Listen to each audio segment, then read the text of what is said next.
अरे लिफाफों पे जिंदगी गुजारने वालों, शर्म से डूब मरो तुम।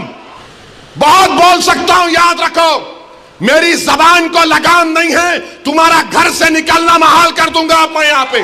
दोस्तों, मौलाना सज्जाद नोमानी साहब के ताल्लुक से असदुद्दीन ओवैसी साहब का ये वीडियो सोशल मीडिया पर बहुत तेजी से वायरल हो रहा है, जिसमें उन्होंने मौलाना सज्जाद नोमानी साहब को कहा कि अगर तुम्हारे अंदर दम है तो इलेक्शन अपने दामाद को लड़ाओ, और लिफाफों पर जिंदगी बसर करने वालों, इस तरीके से बहुत सारी बातें जो है मौलाना सज्जाद नोमानी साहब को असदुद्दीन ओवैसी साहब ने सुनाई है।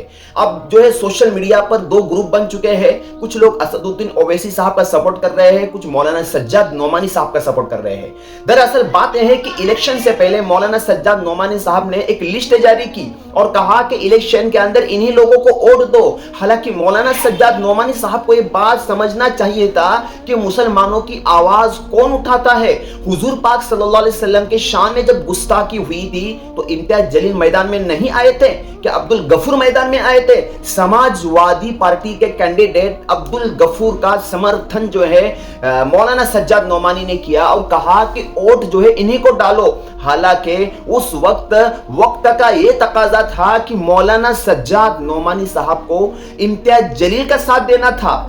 हालांकि उस वक्त मुफ्ती सलमान अजहरी साहब ने इम्तियाज जलील का साथ दिया था और सारे उलमाओं ने भी साथ दिया था। औरंगाबाद के 400 उलमाओं ने भी जलील साहब का जो है साथ दिया था। लेकिन ये क्या बात है कि मौलाना सज्जाद नोमानी अपोजिट हो गए, जिसकी वजह से एमआईएम के जलील साहब को जो है हार का सामना करना पड़ा। आप जो है सोशल मीडिया पर असदुद्दीन ओवैसी साहब जो है गुस्से के अंदर गरजे तो बहुत सारे लोग कह रहे हैं कि उलमा की तौहीन कर दी और उलमा को इस तरीके से कहा। बहुत सारे लोग जो है उल्टी सीधी बातें भी कर रहे हैं ओवैसी साहब के ताल्लुक से।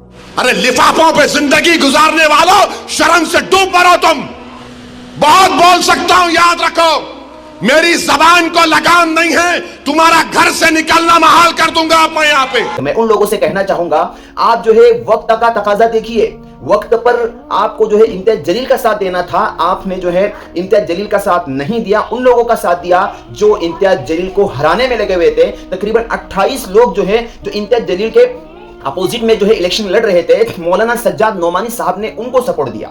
ये जो है मौलाना सज्जाद नोमानी की बहुत बड़ी गलती है, जिसको कभी भुलाया नहीं जाएगा। दोस्तों अजीजों, असदुद्दीन ओवैसी साहब जो है ये मुसलमानों के वो नेता है जिनका अंदाजा हमें नहीं हो रहा, जिनकी कदर हमें नहीं हो रही है, क्योंकि मुसलमानों के मुद्दों को लेकर पार्लियामेंट के अंदर कौन गरजता है? मुफ्ती सलमान अजहरी साहब के लिए किसने आवाज उठाई? अभी तक मुफ्ती सलमान अजहरी साहब जेल ही में होते अगर इम्तियाज जलील जो है तिरंगा रैली के अंदर ये मांग नहीं करते।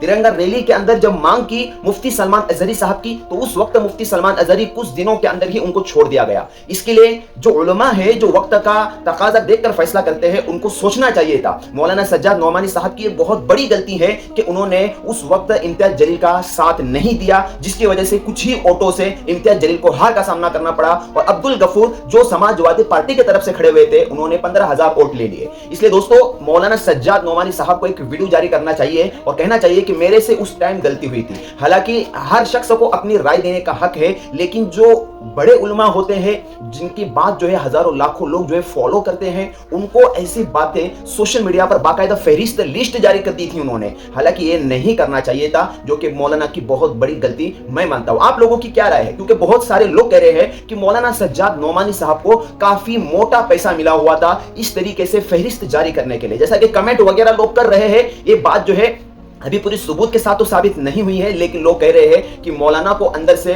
काफी बड़ी रकम जो है मिली हुई थी। इस तरीके से बातें भी सोशल मीडिया पर कह रहे हैं। हालांकि इस तरीके से तोहमत किसी पर नहीं लगानी चाहिए, क्योंकि मौलाना ने अपनी राय दी थी उस वक्त। बस मौलाना को इतना सोचना चाहिए था कि इम्तियाज जलील साहब जो है मुसलमानों की एक आवाज बनकर जो है पार्लियामेंट के अंदर गरजते हैं, बरसते हैं। जब वो पार्लियामेंट के सांसद थे तो उस वक्त आपने उनका वीडियो देखा होगा कि कोई भी मुसलमानों के मुद्दों के अंदर जो है उलटफेर होता था तो इम्तियाज जलील जो है पार्लियामेंट के अंदर ओवैसी साहब के साथ जो है गरजते थे, बरसते थे। लेकिन वही इम्तियाज जलील जिसको कुछ लोगों ने हराया है, तो अब वही इम्तियाज जलील अजमेर दरगाह के लिए भी आवाज उठा रहा है। अब अजमेर दरगाह का मुद्दा इतना गर्म हुआ है कि 20 तारीख को 20 दिसंबर को आने वाले 20 दिसंबर को उस पर फैसला भी होने वाला है, क्योंकि अजमेर दरगाह पर जो है अब जो है फाइल दाखिल कर दी है कोर्ट के अंदर। अब कोर्ट ने उसको मंजूर भी किया है, लेकिन फैसला उस पर आना बाकी है। लेकिन इम्तियाज जलील साहब कह रहे हैं कि हम इस लड़ाई को लड़ेंगे और अजमेर दरगाह को अपने हाथों से जाने नहीं देंगे, क्योंकि जो दरगाह 800 साल पुरानी है, 800 साल तक अब तक किसी ने कोई आवाज नहीं उठाई, और 2024 के अंदर आखिर इस दरगाह पर क्यों आवाज उठाई जा रही है और कहा जा रहा है कि नीचे जो है शिव मंदिर है।